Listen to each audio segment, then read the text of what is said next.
Good morning. I'm Peggy Conlon, President and CEO of the Ad Council, and welcome to today's discussion on social media. We're honored to be partnering with Adweek and Google, and thank them very much for their partnership and friendship. And we're thankful to all of you for joining us today. I've never seen such an oversubscribed panel, and so I know that it's in large part due to the wonderful panelists that we've put together today. All of us are working very hard to remain at the forefront of the wonderful things that are happening online and in social media, and the Ad Council is certainly no different. Whether it's giving Smokey Bear his own Facebook page or hosting a Twitter party for mommy bloggers concerned about car seats, we welcome both the opportunities and the challenges that these new platforms present. Today, we wanted to delve a little deeper and hear from the industry's thought leaders about their cutting-edge strategies and what's around the corner. Our panel brings together some of the most creative thinkers who are taking these tools one step further to create unprecedented social change, buzz, and public awareness. Thanks to all of you for joining us today and for your partnerships with the Ad Council as well. And now I'll turn the program over to Susie Ryder. Susie is the Director of Sales and Marketing at Google, and she's going to deftly moderate our top-notch panel today. Susie. Okay, is my mic on? Can you hear me? Yes. I think that moderator is code for bossy. So if people from the back do want to come down, you're welcome to come sit down here instead of standing in the doorway where you can barely see. So don't be shy if you want to come down. So I thought the first thing that we should do is you all have the bios of all the panelists here, but I bet you don't know who's who. So the first name on the sheet that you all have is, someone give me a little help. What's the name? Who's not here? The next name is? Oh, Ben Goldhirsch. Oh, whew, man. He's here. I tried Okay. to stay under the radar Right. until the right moment. Are we doing introductions? They have your bio, so you just need to identify that that's you. Great. Okay, the second name is? Third name is? And the last name is? Okay. All right. So this is going to be an interactive panel, but that was the interactivity, I think. Oh, that's there. it. Okay. Fantastic. No, we'll get more at the end. Okay. So I think what it says in the program here, and I guess why you all came, social media, social change, join the Ad Council and Google for an exploration of how innovative thinkers have harnessed the power of social media in the name of community action. We do have a couple videos. We're good? We have one video that we want to show to kick off, and then we'll begin the discussion. We're good? Charity? Yep. Okay, so this is...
Okay, so I think we all have an understanding of what Charity Water does, but Scott, is there anything else you want to share with us about just orientation on your company, and then we'll kick off a discussion about how you have used social media to really further the cause of your company? I think that's a bit of an oversimplification of our work, but in 2 minutes, there's 1 billion people in the world that don't have access to clean water. There are solutions: digging wells, spring protections, catching the rain, and about $20 a person, we can bring water to the 1 billion people. So. Okay, so now, so social media. How have you used digital, interactive social media to help? So videos like that was our second video. Our first one was a public service announcement of New Yorkers taking diesel fuel cans up to Central Park Pond, filling them with water, and then serving the water to their kids at breakfast. So this was the second one, really just shot by directors who volunteer their times, put together crews to tell the story. And then, partnership with YouTube to get them out there, on our website, Twitter, all the. So can you talk very specifically about that? Because everyone, I imagine, who works in this room spends time creating video and wants to get it out there. Can you talk very literally about how you got it out there? And Steve Grove works at YouTube, and we can understand a little bit how this video ignited on YouTube too. So I think we had 2 videos that we thought were good. And then we pitched YouTube, I think cold at the time, and said, look at our video. The first one was shot by Terry George, who made a film called Hotel Rwanda, and had Jennifer Connelly in it. So we thought that was an easy sell. What does pitching YouTube mean? Just writing cold emails saying, would you look at our video and would you consider promoting it? And at that time, American Idol had also said, we'll run it on television in a sort of $1 million donated time spot. As a PSA. As a PSA. Yep. For Idol Gives Back, and then went to Steve and his team and said, could you guys put it out first on the internet that morning? And I think you put it on the homepage, got 750,000 views. And then the second one, when World Water Day. Can I stop you for a sec, Steve? Is it that easy? Can anyone in this room just call you up and say, can you feature my video on the homepage? My email is grove@youtube. No, it's not. But I mean, I think as you see, that's a great video. I mean, that's a really good video. You watch it, and you're like, I want to do something. And so. Making good content is really the first step in any video campaign, and I think what's great about pieces like that and pieces that Ben and Nick have done as well is they call you to action. And I think activism on a site like YouTube kind of fits into 2 basic buckets. One is documenting real-world action of activists doing X, Y, or Z. So it could be anything from filming activists dropping a big banner down the Niagara Falls Dam to raise issues about energy use, to protesters in Iran documenting each other in the streets fighting for election reform. Or there's a second bucket, which is online activism, using actually media itself online to generate activism there. But the key to doing that well is to actually ask people to do something. And I think that's what that video does. It gives you an idea of something to do, and I think Scott and his team, to their credit, added an additional step there, which is they had an overlay on top of the video that linked off to their site where you could donate money.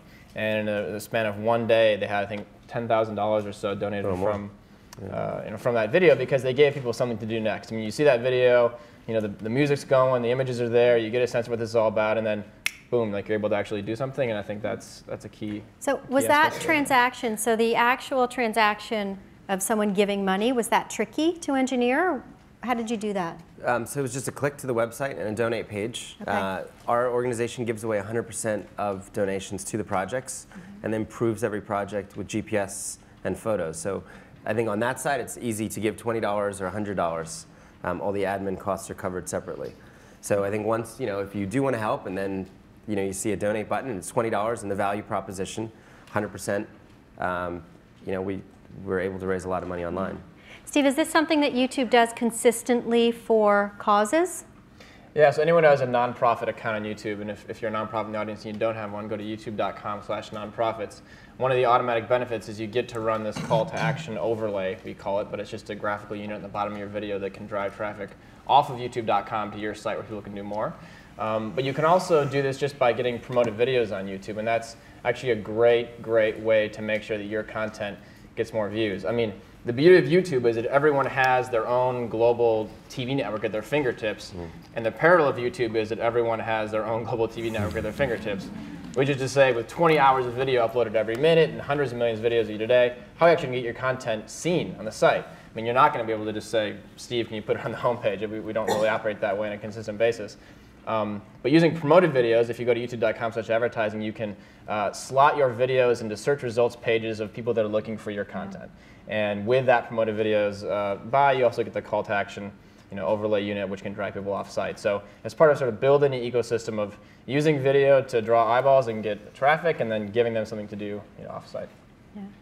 Okay.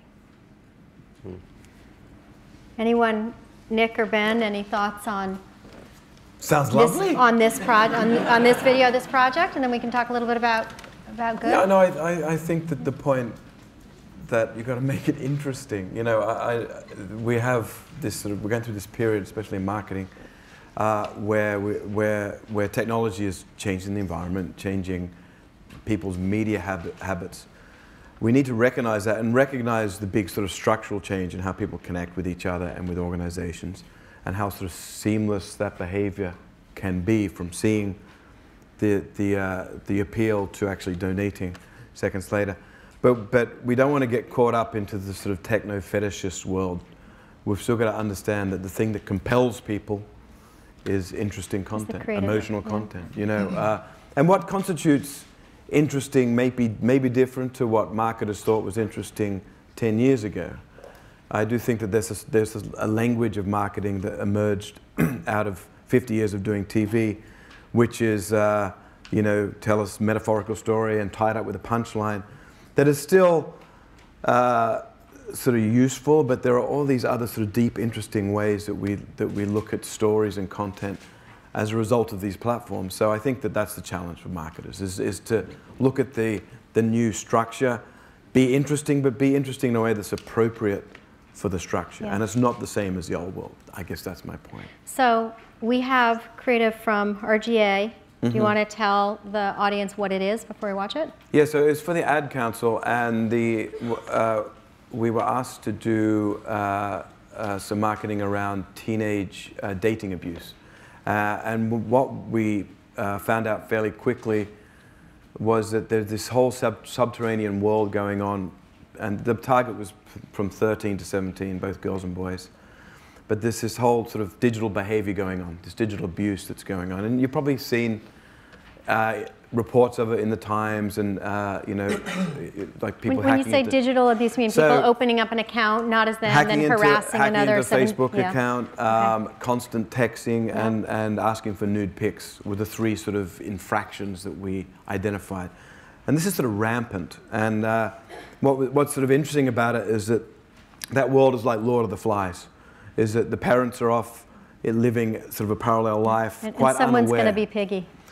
So here's the sort of behavior that's going on, and a little sort of almost closed ecosystem amongst the kids that the parents, not only they don't know about it, but when they do, they're not really sure how to sort of come in and have the authority, given that they don't really know, the language of this world. So the campaign that we did with the Ad Council was really about giving the kids who are having this sort of this social experience the tools to sort of clarify, fight back, and to draw what we call their digital line. Yeah.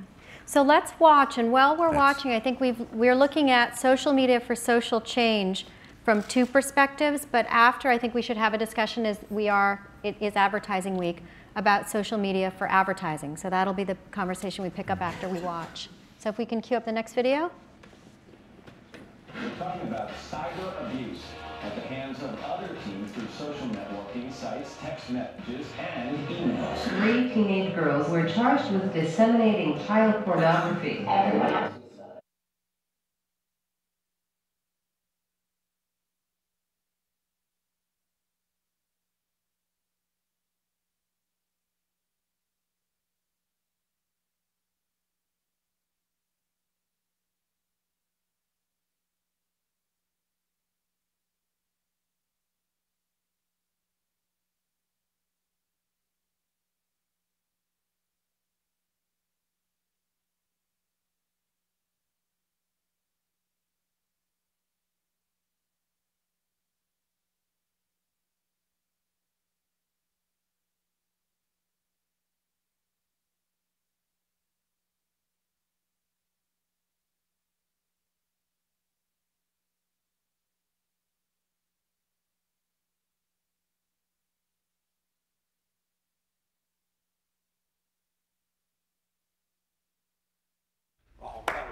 Okay, so before we move to talk about social media with an eye from advertising, so what was the response to this?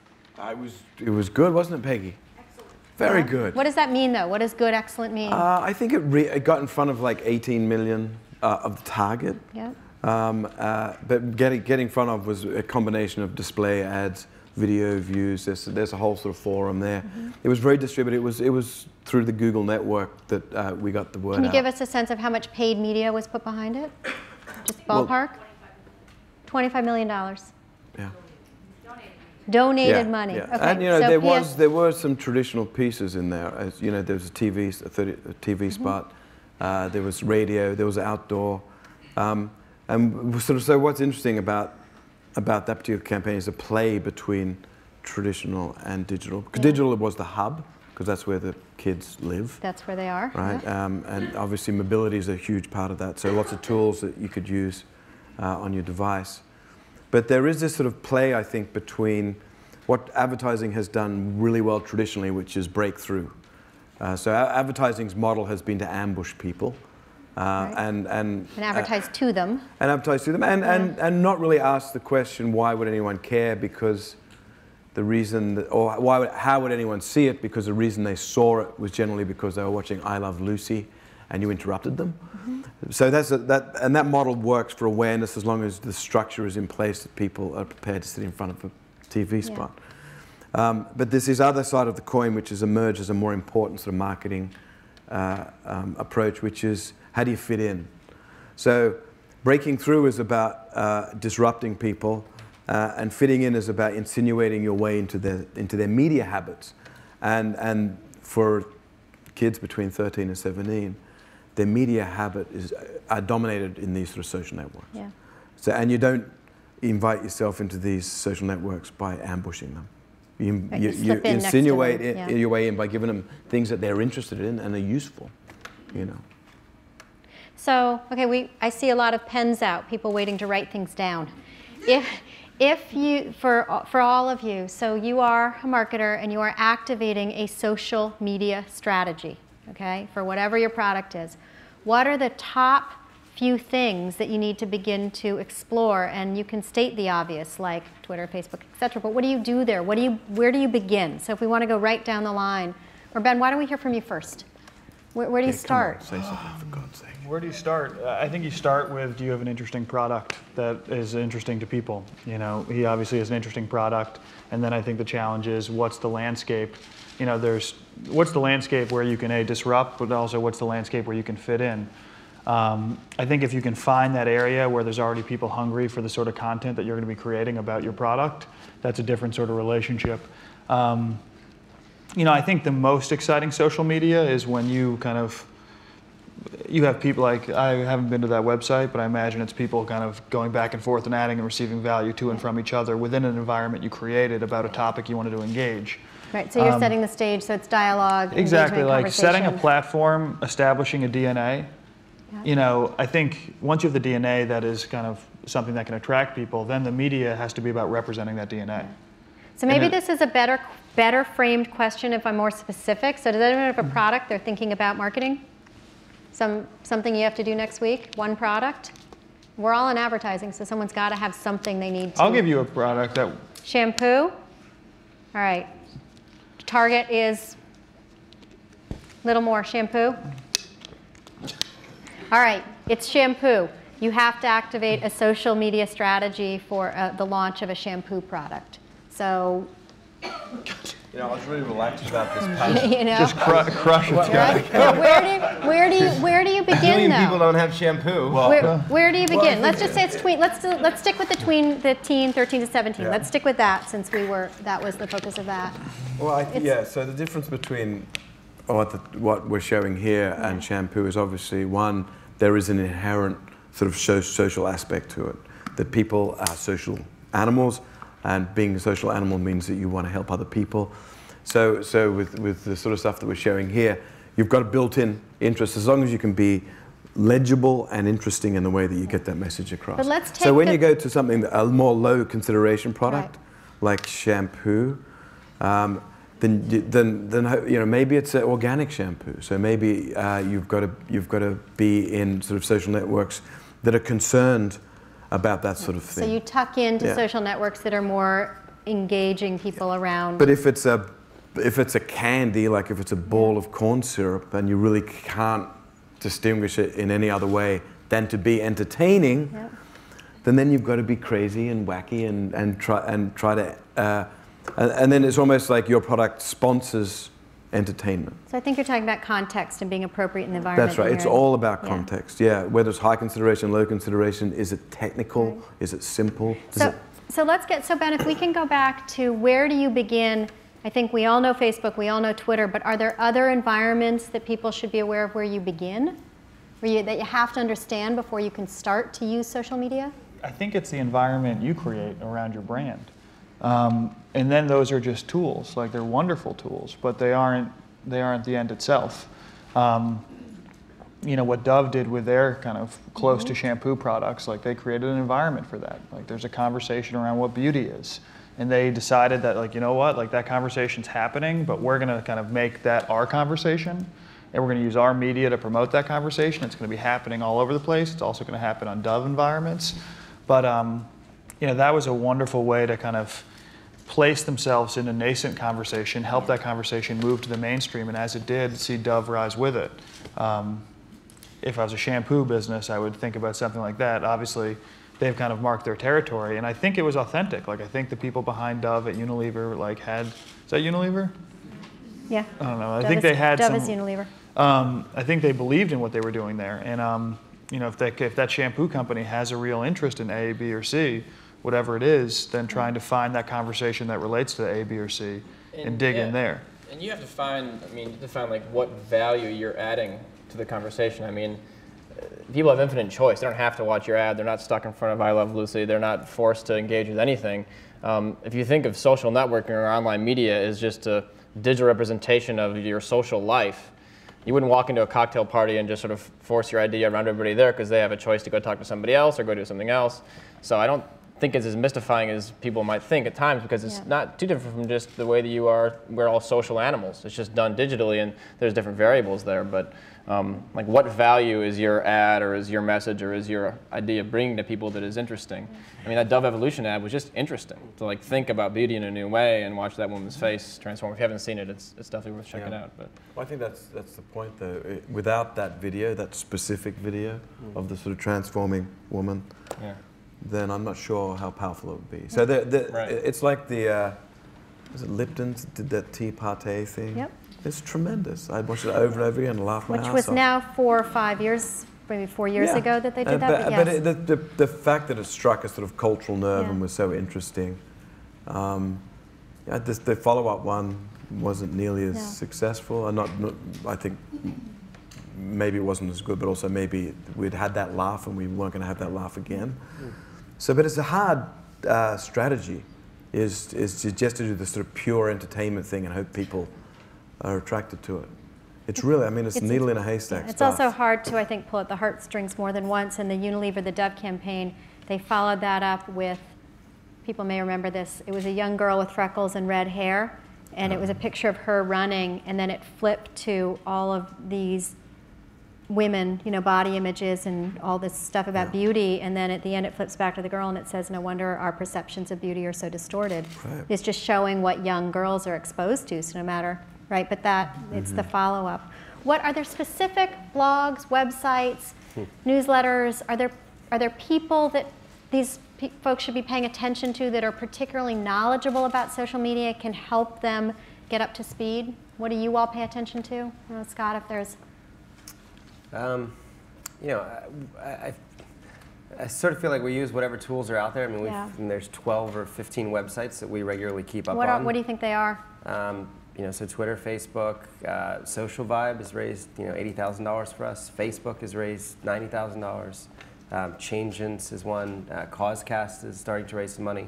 So whatever, you know, whatever the new kid in town is, we put up content which you know, we believe has a good story. It's good, interesting content. And then it sort of will have its own life from there on that network. Yeah.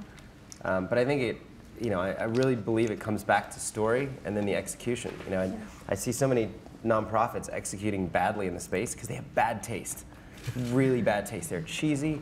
They will tweet the same fact, 20 times every single day. And, it doesn't add value. Well, it comes back to it's creative. It comes back to the creative execution. Yeah. And also, I think where the old world had got lost a little bit, because I think creatively, and I was part of that world, so I remember taking briefs and having this sort of Pavlovian response, which was, okay, I'm already thinking in a template. After 20 seconds, I've got to wind this thing up and wrap it up with a punchline. That the structure almost took over the message, and I think that it made the creative industry very lazy and made them think in overblown metaphors instead of being really clear. It's kind of formulaic. Yeah, but also that it obscured the truth. So I think that this is sort of chain of contingency when you're doing creative work. Is it true? Okay, it's true. Is it relevant? Is it relevant? And then, is it legible? Right? It's kind of, when I look at this, do I understand what it's selling, what it's trying to say? That's where I think we've got lost. And then, is it interesting? So if an agency is building that contingency from this side, it has to recognize that the audience is looking at it from this side. So the first thing they've got to get past is it interesting? Because they won't even get to legible and true if it's not interesting. But it's got to be legible. That's just, and I think that's where a lot of us, like the advertising industry, sort of has got lost a little bit in the last decade. We've been so interested in overblown productions with metaphor and metaphor that the sort of clarity the message is lost. of the message is lost. Yeah, and I think that's what, I don't know how many people are familiar with Good Magazine, but Ben tries to do that. He tries to take these, mind-numbing facts and graphically represent them in interesting ways. Right. And, digitally also, and that Good is not just a magazine, it's also a very powerful digital property. I asked her to say that. Yeah. So when I go online to his website. Right. But, it's like, right? I think the content that we create is an invitation.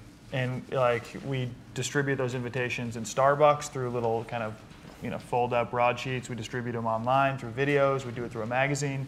And then we try to bring people back to a digital party where they can add and receive value from each other. And we try to, we find brands that want to work with us because they think the party will be better for our audience on our site than on IBM's site. They don't think young thought leaders are going to come to have that party at IBM. So Friday in the New York Times, Good and IBM teamed up to create a little booklet about cities that are pushing the world forward through different things. And it'll be an invitation to Good.is cities, which will allow people to kind of talk about what's happening, what's working, what's not working, and how do we push towards something optimal. And we'll see if it works, but it's a fun idea to do your traditional media. I think they'll see a lot of value in what goes out in the New York Times, and they'll be like, yeah, hell yeah, this works well for the IBM brand. And then there's the potential exponential impact from it of everyone coming and saying, you know what, we needed a place for this conversation, and there wasn't a place for it, and thank you IBM for actually providing it. And I think brands respecting their space, you have a lot of brands who are sometimes I feel like when we're in partnership conversations, I almost feel like, wait a second, are we partnering or are you trying to compete? Because I thought your profession was making soda. But now you're saying your profession is creating a platform for thought and action. I was like, well, I think that's what my profession is. And they're like, no, we think this should all happen at this soda's website, or this, juicer's website, or whatever company it is. And I think there's a tendency, and I think it's for good reason, if we're going to spend money, we want to keep all eyeballs, or we want to keep anything that comes to the party. But you got to make sure that doesn't hurt the party. And it might be better to kind of team up with another environment like Charity Water. If we're going to work in this space, let's do it with Scott. And as opposed to having Coke lead a water effort, maybe it's Coke and Charity Water leading that water effort. Can you talk more specifically about that, about best practices when a brand tries to join a conversation or really host a conversation that doesn't feel authentic? Yeah, I mean, I'd love to. Why doesn't somebody else take a second and I'll think about who I want to drill into here? No, I'm just kidding. Well, who do I think's done it well? I'm trying to think of who we've worked with where it's really worked. All of them. We did something with Toyota around kind of harmony, and I don't know if people saw that in the New York Times, and again, we invited people into an ecosystem to talk about how things can work in harmony as a reflection of the Prius. And, I think in that sense, good tried to keep the party at good. Like Toyota was cool with it being good, and we tried to keep it. And I think in a way we didn't decentralize If people want to enough. find this, can they go to good.com and find the Prius Harmony? It's good.is, and they'll find it there. But I think the challenge for us is like doing the same thing that the challenge for the brands is. Like I think when we started, we were like, you know what? People aren't representing good in the right way. Like they're not representing it in a way that's flush with what we're up to. Like it's soft, it's sacrificial, it's boring, and we're like, that's not what this is. This is sexy, it's powerful, it's pragmatic.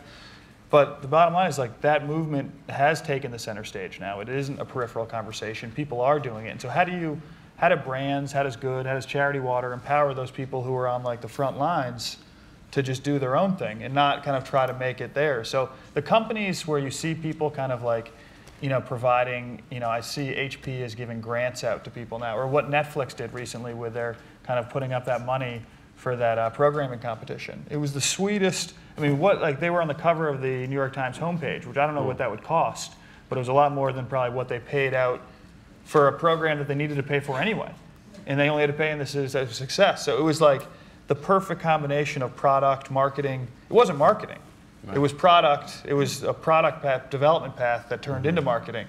And you know, I think that's just where it's at. Like that's. So you think it's in vogue for big brands to engage and to demonstrate and support and like actually take resources and be like, we are a corporate citizen, you're an individual citizen, we're all in this ecosystem of our world, you're consuming this, we're consuming that, like let's start sharing resources in a way that works to everyone's interest.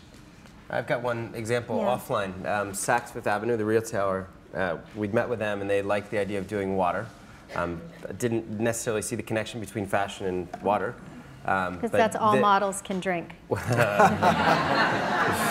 know, the first plan was just to sell a $5 bracelet in Saks and give away 100% of the money. So they love the 100% model. And then once they got into it, it just grew. They sold $150,000 of bracelets.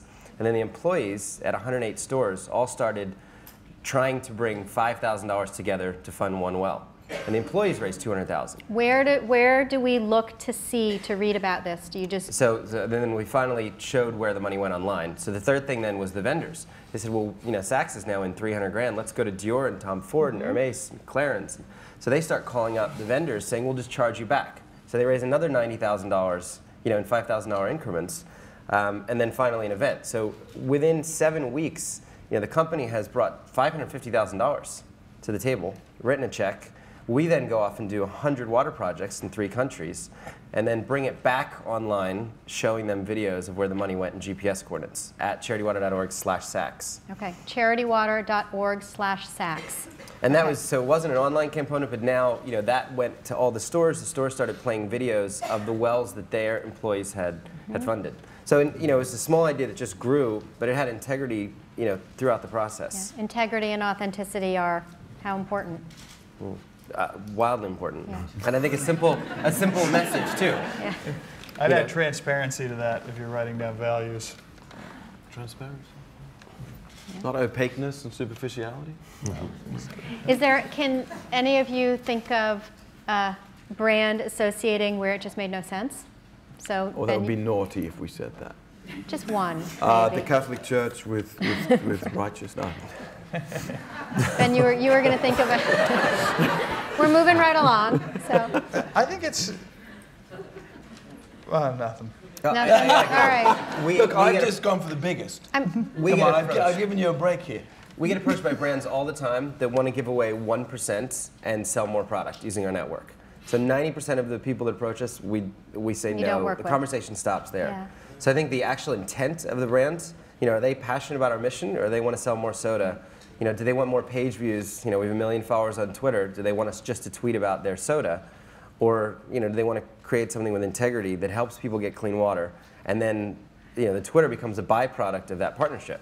You know, I mean, all the wells coming back from Saks, you know, we wanted to tweet out and show people the video. Here's what the store in, you know, Palm Beach, you know, the employees in Palm Beach raised money for this. So we were able to be generous because they were generous with us. I think if a company, like if a soda company got behind Charity Water, it's like, all right, we think you're doing some sweet stuff, like we want to support that. Like the gratitude that can be born from that. Like when you're out there hustling, like trying to like, you know, really make an impact, like like, and then all of a sudden when people are like, "Oh, is it authentic that soda company got behind you?" You're like, "Hell yeah, it's authentic. Yeah. Like, it's authentic enough to make these wells. Like, are you going to question that? Like, so it's if there's real impact there, and you can then reflect the impact. And I think a shampoo company or whoever it is can then that can be theirs. It's like, look at the impact of what we did.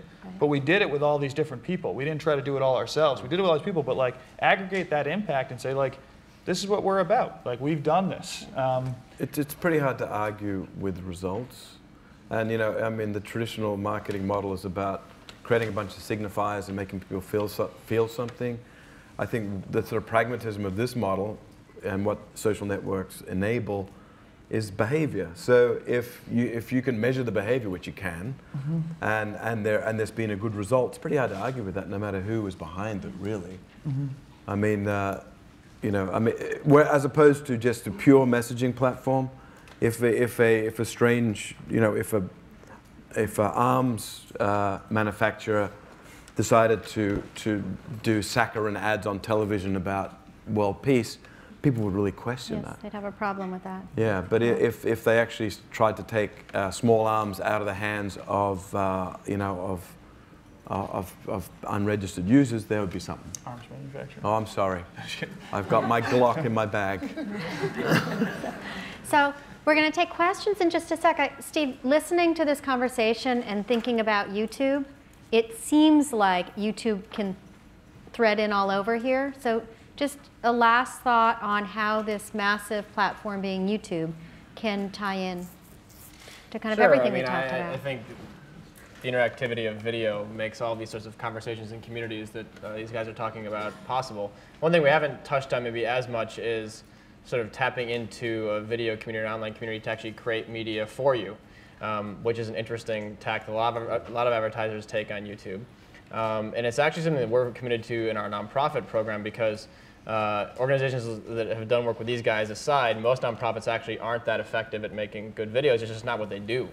So we just started a program about a month ago called Video Volunteers. You can find it at youtube.com/video volunteers. And we're trying to make a link between the strong activist community on YouTube who wants to do good, wants opportunities to raise awareness for causes they care about, and nonprofits who have causes, have on-the-ground operations, but aren't really very good at video, and make matches, right? So you can go there and find nonprofits who have posted video opportunities. They want you to come help them, and it's sort of That's YouTube wonderful. as Yechna, or YouTube as matchmaker, and It's Yentl. Yentl, sorry, yeah, Yentl.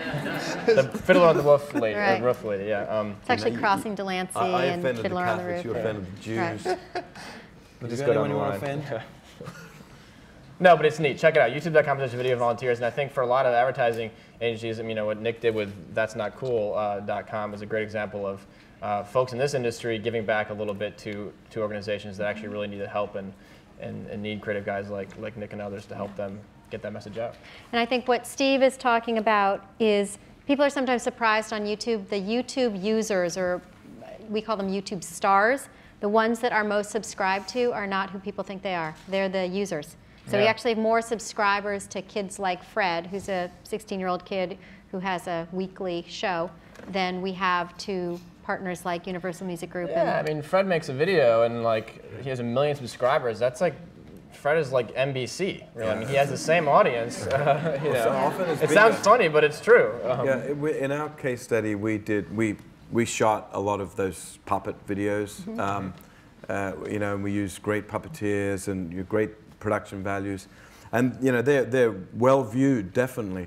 But we also invited sort of YouTube stars, kids basically, that have got a following, to also do some videos, and they have the biggest following. So I think my only plug on this, and then we'll go to questions, is I think sometimes people miss that if you can activate with one of the stars who are already in these communities, you're not just activating on Facebook or Twitter or YouTube or MySpace, you're actually activating their entire social media network. Yeah. So you hook up with Fred, and his world becomes your world very, very quickly. So, okay, questions? I guess it's for Benjamin. Do you guys deal with children at all? Like, is there only adults? The question is, does Ben and Good deal with children at all, or only adults? Children doing good, or is it strictly adults? No, I think it's like, And what would be the difference? we've had to like target in on a core demographic just for conversations with you folk, and to be like, hey, we reach 20 to 40-year-old young thought leaders to simplify a conversation. But the reality is, it's like, I think it's a generational sensibility, but it's alive with 5-year-olds and 70-year-olds. And so we kind of are speaking to that psychographic and trying to support it wherever we see it. Now, we're really trying to support like people who are digging in and pushing like things forward. So if there's a 5-year-old out there doing something, then we'll cover it and we'll celebrate it and we'll shout it from the mountain. But I don't think we're that active in that community, which is lame, because I actually think that there's a lot of, I think that's the most exciting wave. Like if you think the generation that Scott or I in, it's like, it's almost like the spray off of a huge wave that's coming in, which are the kids in high school and the kids in elementary school who are so tuned in, know more about their politicians than I do, and they can't vote yet.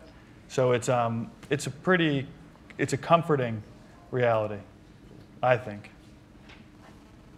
Hi, the moderators asked a lot of good questions about where do people go to find out good ideas, things that have been done that have been very successful. And I just wanted to mention a new initiative we have here at the Paley Center called Think Social. And you can find it, you can get to Think Social through our main, our front page at paleycenter.org. It's early in its formation, but we've got some good information on there already, and we're going to be building it with case histories, best practices, and all kinds of things that should be, I think, very helpful to people in this room. So I just wanted to let you know about that. Think Social on the Paley Center's Think homepage. Social. Okay, that's wonderful. I think often I leave panels and I look at my notes a few days later and think, what else can I learn? What did I take away? So we want to make sure we leave people with that. Other questions? Yeah, I mean, I think we hear that it's all about the creative content is king, but there's a little bit of a chicken and egg between building that and finding the audience of interest to you, right? So I suppose in the social media context, can you guys talk a little bit about the tools that you're aware of or using that are either analytics-based, behaviorally oriented, that help you identify audience of interest, and then other tools that allow you to actually deliver your content to reach those targeted audiences? Okay, so you have content, but quite literally, analytics and delivery. We use these guys, Google Analytics and the Google Network.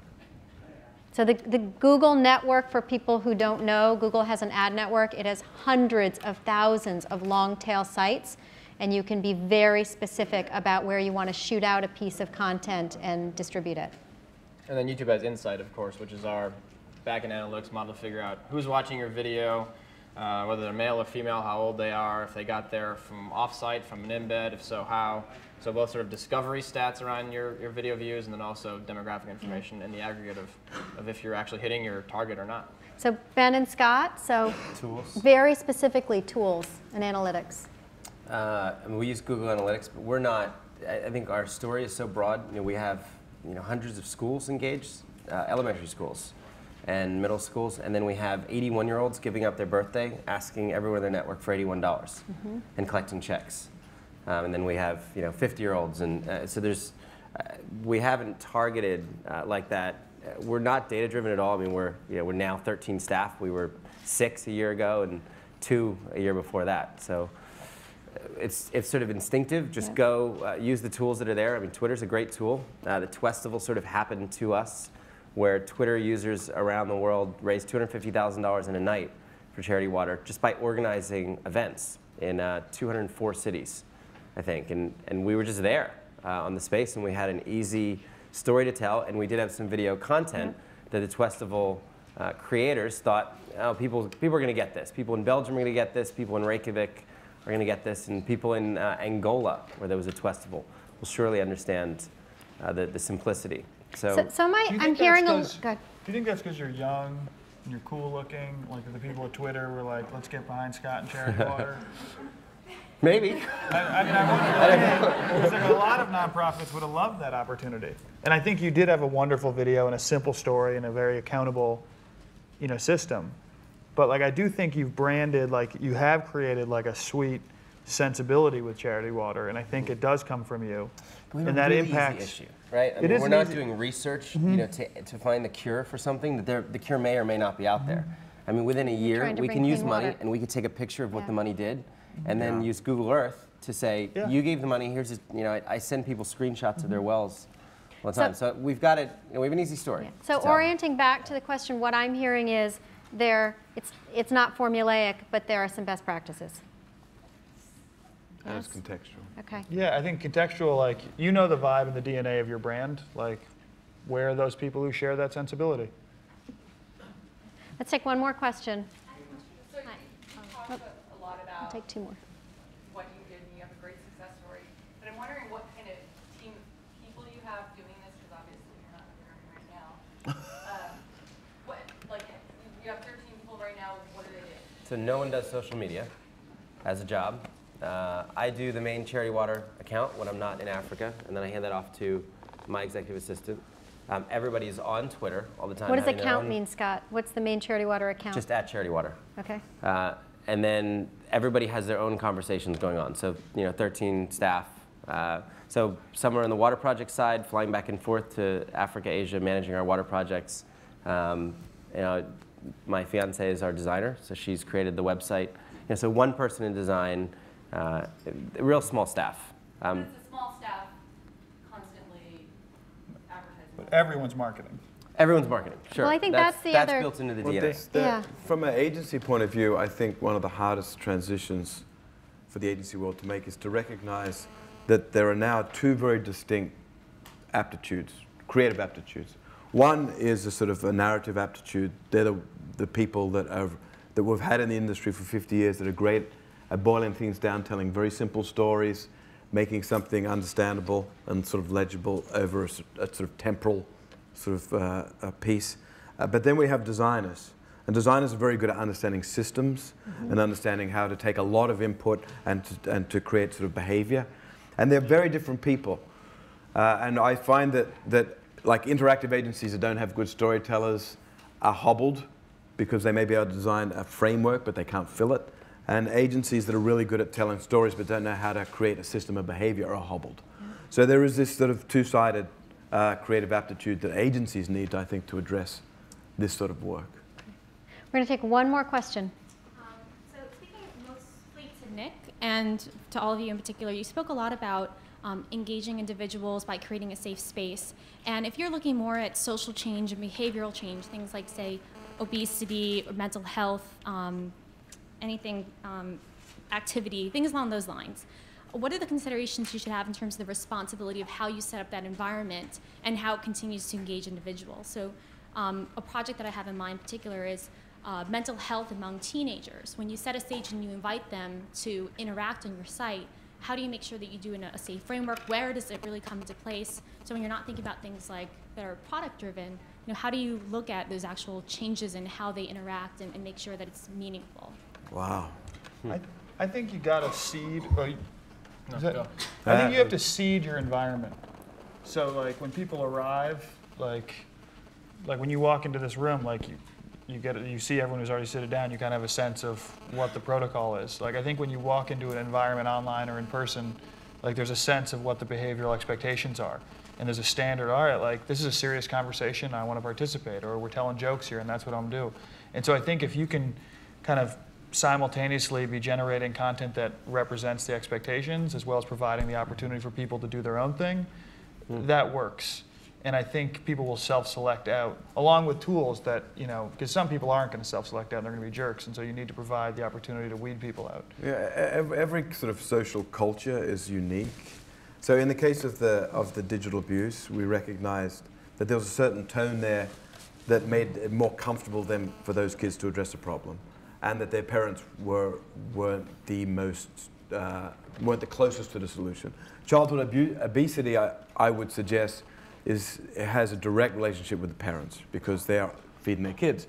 So you're going to have to include them. It becomes a very different dynamic, a very, very different social culture, and being sensitive to that, you know, which I think is exactly what you're saying. Once you walk into the room, you should recognize what the dynamic is, you know, how you're going to get someone to help out and or to connect, And it's always different. I think that's something we keep coming back to, which is that, you know, we don't have these sort of big monolithic templates that we market to anymore, that everything is context. Everything is about what is this culture about and how can we sort of create a unique solution around this particular thing. And, you know, there's nothing more sort of complex than social humans. And just to follow up on that, how do you balance that against sort of authenticity? So say, for instance, you have highly engaged individuals that are jerks, and you want to, how do you keep the level of engagement from having? How do you kick them out? Yeah, it's hard. I think highly engaged people probably aren't jerks.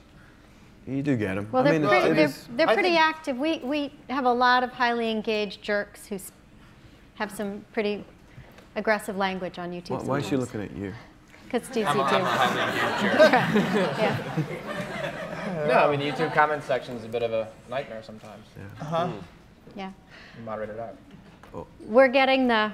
So I want to thank you for coming and thank our panelists.